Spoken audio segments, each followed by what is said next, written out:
Good evening and welcome to the Appendix Series show. Today I have a very special guest. He's a Poké-tuber and well-known squirrel enthusiast, HybridHero. How's it going, Rune Maniac? Thanks for having me on the Appendix Series show. I'm excited to be here. Glad to have you here in the cave. So, in the last episode we talked about how the Seafolk people are related to those humans who imprisoned the Regis in different regions of the Pokemon world. And there is evidence of the presence of these people in the Sevi Islands. While exploring this archipelago, we can find Braille inscriptions in both Mount Ember and the Dotted Hall, connecting those places to the Regis. Inside of these caves we find the Ruby and Sapphire, stones related to Kyogre and Groudon. Those stones are then used by Celio to power up the Pokemon network machine and make communication with Hoenn possible. You may not have noticed, but in that introduction I presented some of the facts that seem to point out that Bill and the Devon Corporation could be working together, probably even going as far as Bill being an employee of the corporation. And they together are the most influential people in the recent history of the Pokemon world. Ah yes, let me explain how Bill comes into play here. The Ruby and Sapphire found behind those Braille inscriptions are connected to the main legendaries of the Hoenn games. Not only that, those items are revealed in the manga to be the true forms of the blue and red orbs, the items behind Kyogre and Groudon's Primal Reversion. Primal Reversion is only possible thanks to Infinity Energy, as explained in the Project Azot files. This confirms that both the Ruby and Sapphire have this energy, and also explains why Celio uses them to make trading between the Kanto and Hoenn games possible. So, the trading system uses Infinity Energy. This concurs with what we see in Auras, where thanks to Zinnia we learn that each game is a different universe. And what system did the original Hoenn games use for trading? The link cable system, which reappears in Auras as the Infinity Energy powered device used to open a warp hole to a different universe. The Pokemon Network machine is also connected to the PC system created by Bill. This system turns Pokemon and Pokeballs, one of the products made by the Devon Corporation by the way, into digital form, allowing us to store them in a computer. And here's where the plot thickens. This PC system isn't one man's work, it is Bill's invention. But there are more people working on it. With each region we find someone new, someone who collaborates with this system. In Kanto and Johto, Bill is responsible for keeping our boxes working. The previously mentioned Celio in the Sevi Islands, and in Hoenn, it's Lynette. Bebe continues the tradition in Sinnoh, Amanita in Unova, Cassius a special case in Kalos, and finally, Moraine in Alola. Each of these characters has a particular connection with Infinity Energy and the technology created by Devon. Let's start with Sinnoh's Vivi. She didn't just create a new PC system version, succeeding the one created by Bill, who gave her an Eevee by the way. She is also friends with Hailey, the girl in charge of My Pokemon Ranch, the Nintendo title used as an extension of the PC system for Pokemon Diamond and Pearl. Now in Hoenn we find Lynette. She is the younger sister of Bridget, who manages both the Pokemon Bank and, back in Gen 3, Pokemon Box. Again, both of them are extensions of the storage system. Fun fact, in order to be able to connect Fire Red and Leaf Green with Pokemon Box, you need to obtain both the Ruby and Sapphire and give those stones to Celio. In the manga, Celio, Bill, Lynette and Bridget work together to develop the Pokemon Network machine. What happens with all the others? Well, the others are related through their research with Devon and their inventions. Combining what we see in the games and in the anime episode Stairway to Devon, we find 4 interesting inventions being developed by the biggest company in Hoenn. Let's go one by one. The Pokemon Transformer. This machine was created with the intention of transforming humans into Pokemon. Yes, this is the same machine we see in Bill's lab in all the Kanto games.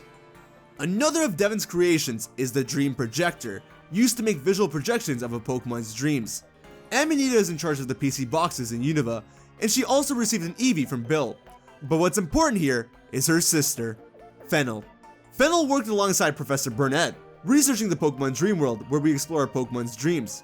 Again, the people behind the storage system have connections to Devon.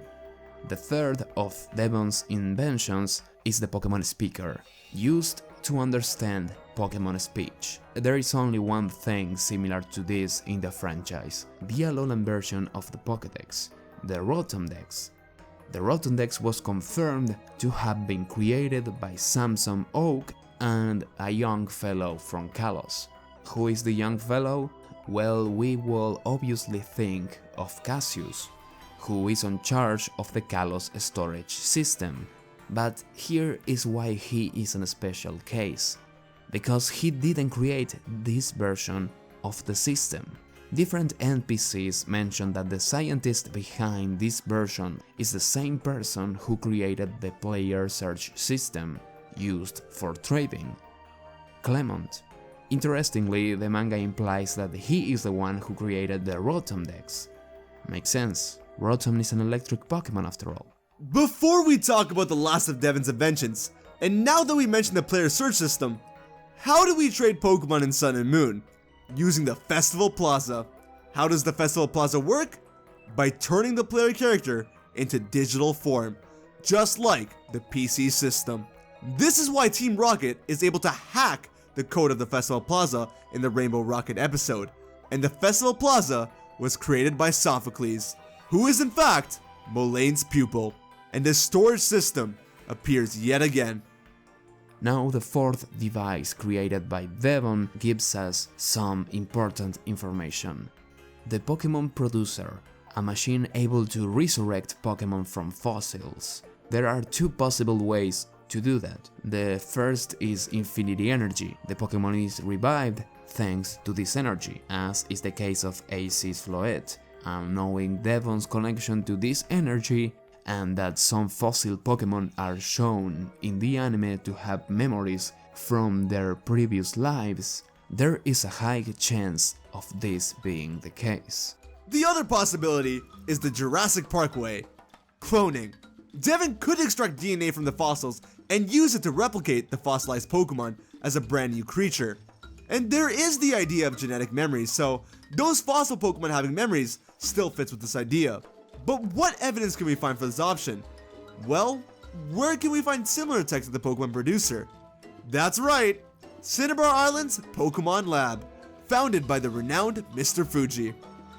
Mr. Fuji has been repeatedly implied to have been part of the team of scientists behind the creation of Mewtwo, a clone of Mew, and they did it in the Pokemon Mansion, located next to the Pokemon Lab. Also in the Pokemon Origins anime, Mr. Fuji is shown to have knowledge of Mewtwo's existence, and he also has the Charizardite X, one of Charizard's Mega Stones. And we all know that Mega Evolution works with Infinity Energy. And for those who are interested on how Team Rocket comes into play here, I already talked about Team Rocket's connection with Infinity Energy on a previous video. And if you want more evidence about Bill's connection to Devon, during this series I talked many times about how he is part of the Kimono family. The Kimono girls being linked with Lugia and Ho-Oh is a family tradition. Where do we find those Pokemon in auras? In the Seamobile, an abandoned infinity energy generating plant. How do we make them appear? Using the tidal and clear bells, given to the player by Captain Stern, who explains that he obtained them from a young man of the Kimono family. And who had people working undercover in Seamobile? The Devon Corporation, as proven by the Devon Secret Investigation report found in Seamobile. All the roads lead to Rustboro City. Well, seems like we are running out of time. I would love to continue talking about how Seamobile and Devon are linked with people from Team Magma, and how that explains the past of the leaders of both teams So what do you think if we talk about that on your channel? Sounds like a great idea. I can't promise there'll be a talk show, but I can promise they'll be going into the origins of both Team Magma and Team Aqua. Perfect then. Please check the video we made at Hybrid Heroes. I'm sure you will enjoy it. Thanks everyone for watching, and see you soon in the next episode of the Appendix Series. All of this about Mr. Fuji, Mewtwo, and Team Rocket, and their connection with Infinity Energy, I wonder where this is going to take me.